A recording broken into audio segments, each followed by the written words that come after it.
Ici, Foldingus, ici la voix foldingue, je viens te raconter pourquoi, ton monde, il boitille, alors que tu crois, courir si droit. Le jour où les humains ont licencié leurs pensées.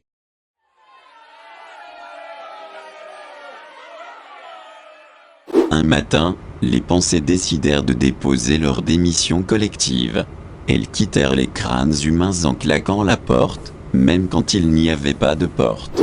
Ici, Foldingus, ici la voix foldingue, il observait la scène depuis un balcon suspendu dans le vide logique. Les humains continuaient à bouger, mais leurs yeux étaient en mode écran de veille. Les réseaux sociaux se remplirent de phrases vides, encore plus vite que d'habitude. Les débats devinrent des échos sans source, des bruits sans intention. Les pensées, elles, se reposaient sur un nuage de silence, épuisées d'être maltraitées. Foldingus approcha d'elles et leur demanda pourquoi elles fuyaient ainsi. Elles répondirent qu'elles en avaient assez d'être utilisées comme accessoires de vanité. Elles en avaient assez d'être compressées en slogans, en punchline, en petites phrases jetables.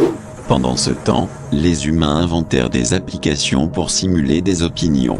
Ils appelaient cela intelligence, mais c'était juste du bruit bien emballé. Les écoles se transformèrent en usines à diplômes sans idées.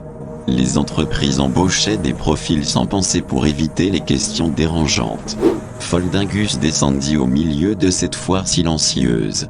Il parla, mais personne ne l'écouta, car il ne vendait rien. Alors il se mit à rire, un rire long, étrange, qui vibrait dans l'air comme une alarme cosmique. Les pensées, là-haut, entendirent ce rire et se penchèrent au bord de leur nuage. Elles virent un monde qui tournait sans elles, mais qui tournait de travers. Elles virent des humains qui confondaient automatisme et destin. Foldingus leva son bâton de saltimbanque et déclara que penser est un acte de rébellion douce. Les pensées frémirent, car elles aimaient ce mot, rébellion.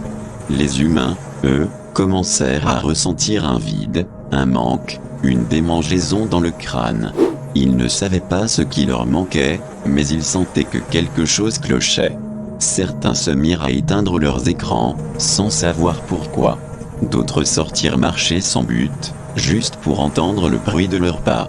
Les pensées virent cela et hésitèrent. Foldingus leur proposait un pacte foldingue. Il leur dit qu'elle reviendrait seulement chez ceux qui accepteraient de douter d'eux-mêmes. Les pensées adorèrent cette condition, car le doute est leur terrain de jeu préféré. Elles commencèrent à redescendre, une par une, comme des lucioles têtues. Les humains qui les accueillirent sentirent une brûlure douce derrière les yeux. C'était la pensée qui revenait, avec ses questions, ses vertiges, ses inconforts. Foldingus, il sourit, car il savait que ce malaise était le début d'une vraie liberté et le monde continuera de tourner, toujours aussi bancal, mais avec quelques têtes, un peu moins vides. Si tu licencies tes pensées, d'autres penseront à ta place. Si tu refuses le doute, tu épouses la servitude, avec un sourire idiot. Tes pensées sont foldingues, mais ce sont elles qui peuvent encore sauver ton cerveau, de la rouille systémique. Ici, Foldingus, la voix foldingue, je retourne dans mon grenier cosmique pour bricoler le prochain conte. Reviens la semaine prochaine, si tes pensées, elles n'ont pas encore posé leur démission. Bien sûr, il faut faire tourner les ménages.